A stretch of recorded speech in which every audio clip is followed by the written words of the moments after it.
Queridas hermanas, hermanos, recordarán que hace 8 días Cristo dijo: el Hijo del Hombre será levantado como la serpiente en el desierto, haciendo alusión a que sería levantado en la cruz. Y si pusieron atención en el final del Evangelio del día de hoy, también Cristo vuelve a decir: cuando sea levantado, entonces comprenderán. ¿Qué significa? Que Cristo está haciendo alusión directa al sacrificio que viene en los días siguientes, en las horas siguientes, porque se acerca su pasión. Pero vamos por partes, vamos a tratar de entender primero la primera lectura del día de hoy.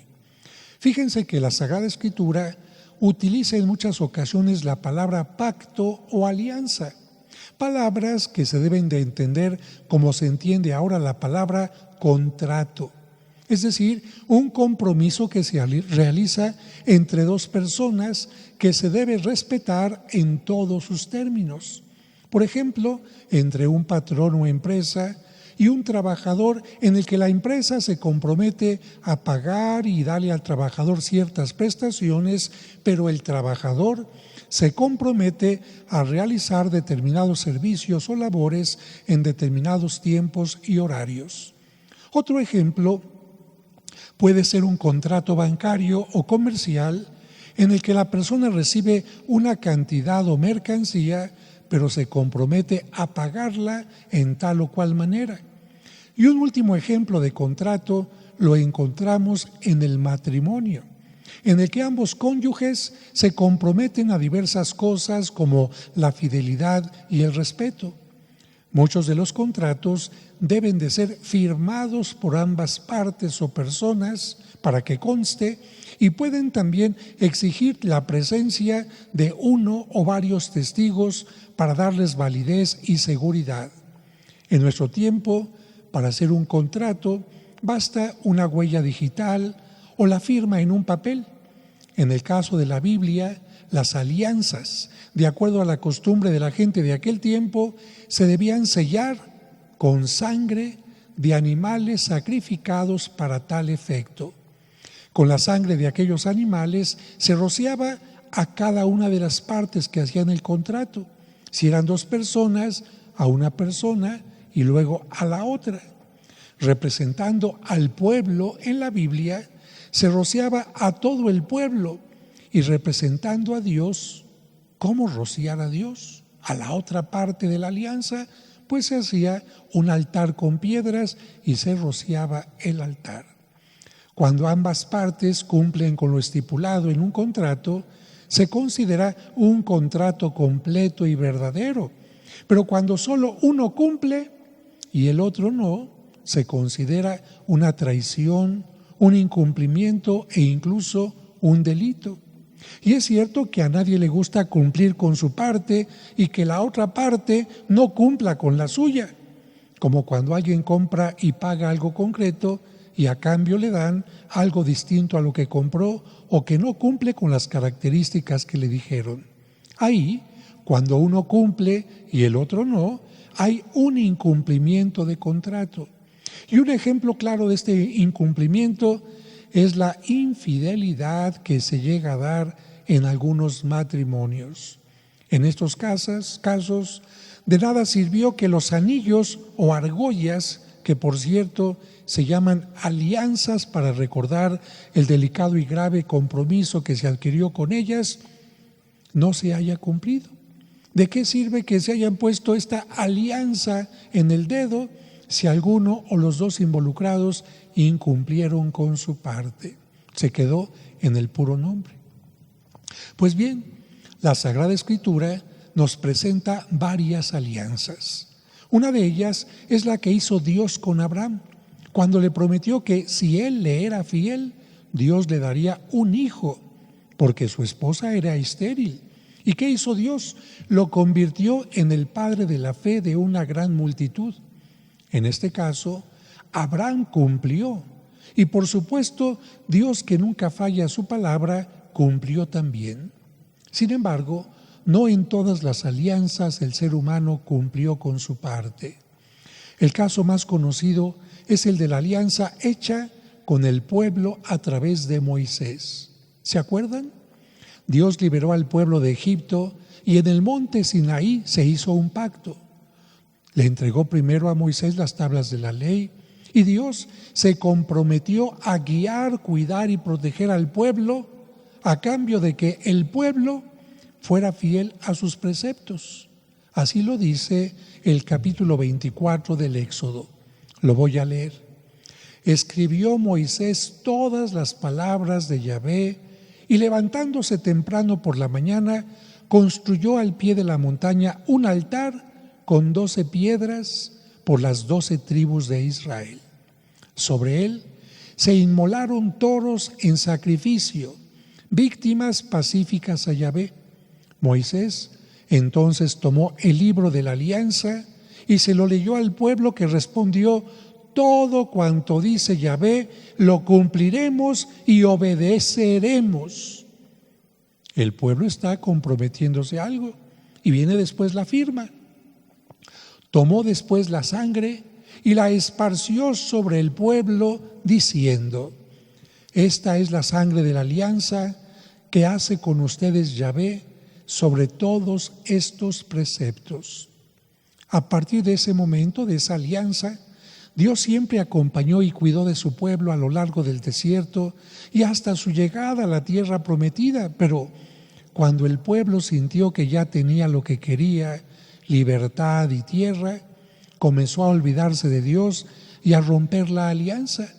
Algo así como esos que son novios y mientras están de novios, te prometo esto, te prometo aquello, pero nada más se casan y ya tienen segura la pareja.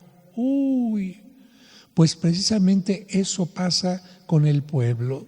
Se empieza a olvidar de Dios y a romper la alianza. Ante esto, Dios quiso hacerlos recapacitar y les envió un profeta, luego otro, pero no fue suficiente y el pueblo continuó con sus infidelidades. Por eso, en la primera lectura que escuchamos hoy, Dios le hace saber al pueblo que como ha roto la antigua alianza, será necesaria una nueva, pero ya no a través de animales, sino a través de la sangre de Jesucristo. Ahora, en lugar de rociar con sangre a la humanidad, representando a todos los hombres, y también el altar, representando a Dios, fíjense, en Cristo están las dos partes. ¿Cómo? Sí, porque Cristo es ¿qué? Dios. Por lo tanto, al tener sangre en Él, está representando a Dios. Pero también Cristo, ¿qué es? Hombre. Y al tener la sangre en su cuerpo, está representando a la humanidad. En Él, la sangre de Él mismo representa las dos partes, el contrato entre Dios y la humanidad. Por eso, Cristo dijo en la última cena cuando tomó el cáliz, fíjense, esta es la nueva. Quiere decir que hubo una antigua, la de Moisés. La nueva y eterna alianza significa que después de esta alianza que hace Cristo, ya no va a volver a haber otra alianza. Esta es la nueva y eterna alianza que se sella ¿con qué? Con mi sangre. A esa alianza se refiere la profecía de la primera lectura que acabamos de escuchar el día de hoy. Por otra parte, el Evangelio de hoy nos invita a pensar si es lo mismo tener éxito que producir fruto. Para muchos autores de libros de superación, la palabra éxito significa ser reconocido, ser triunfador, aunque en ello no se incluya el servir a los demás e incluso sea posible utilizarlos para conseguir aquello que uno desea. Un ejemplo de estos hombres exitosos, entre comillas, es el que lamentablemente algunas series de televisión presentan, en donde ponen como triunfadores exitosos a los capos dedicados al narcotráfico, a los capos que trafican con seres humanos, a algunos políticos que obtienen supuestos triunfos a costa de mentira, corrupción, violencia e incluso a líderes religiosos que solo buscan escalar puestos. Todos los cristianos tenemos esta tentación, servirnos de los demás. El Evangelio, por el contrario, sin negar el derecho a la superación personal y al crecimiento y al desarrollo en el área que se ocupe, nos invita a crecer en todas las áreas, y no solo en la económica o profesional. Por eso, la palabra de Dios hoy nos invita a compartir, a no solo pensar en nuestros proyectos personales, sino también a ser solidarios, a servir, a morir al egoísmo para dar fruto. Así lo dice Jesús a sus discípulos. Yo les aseguro que si el grano de trigo sembrado en la tierra no muere, queda infecundo, pero si muere, producirá mucho fruto. Y estas palabras no son solo discursos, sino el proyecto de vida de Cristo. De hecho, su vida fue desde sus inicios un morir constante. Si el ideal y proyecto de vida de Jesús hubiera sido la fama o el poder, hubiera actuado de una manera totalmente distinta. Pero Él quiso morir a la fama, al prestigio, al mesianismo fácil y triunfalista. Un morir para dar vida como el buen pastor que da la vida por las ovejas. Un morir para que otros vivan, como lo hizo con la mujer adúltera que fue salvada de morir apedreada. Morir para que otros vean, como el ciego del nacimiento. Morir para que los que viven entre los muertos sean rescatados, como en la resurrección de Lázaro, y así hasta llegar a la muerte más dramática y escandalosa, que fue la muerte de cruz. Jesús no moría físicamente cada día, pero moría a sus tentaciones, moría a sus deseos personales, moría a todo tipo de cosas que le hicieran alejarse del servicio.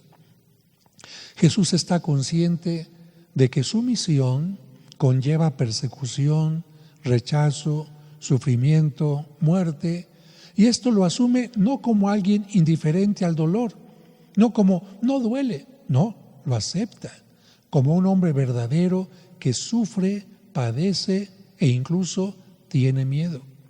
¿Escucharon el Evangelio?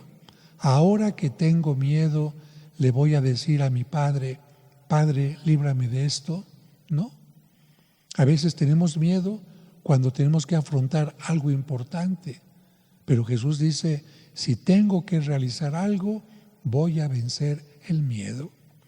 Las palabras del Evangelio quitan la venda de los ojos de quienes piensan que Jesús, por ser Dios, nunca tuvo miedo, y nos hacen entender que al ser Dios y hombre, también como nosotros, tuvo miedo, pero como nosotros también deberíamos hacerlo.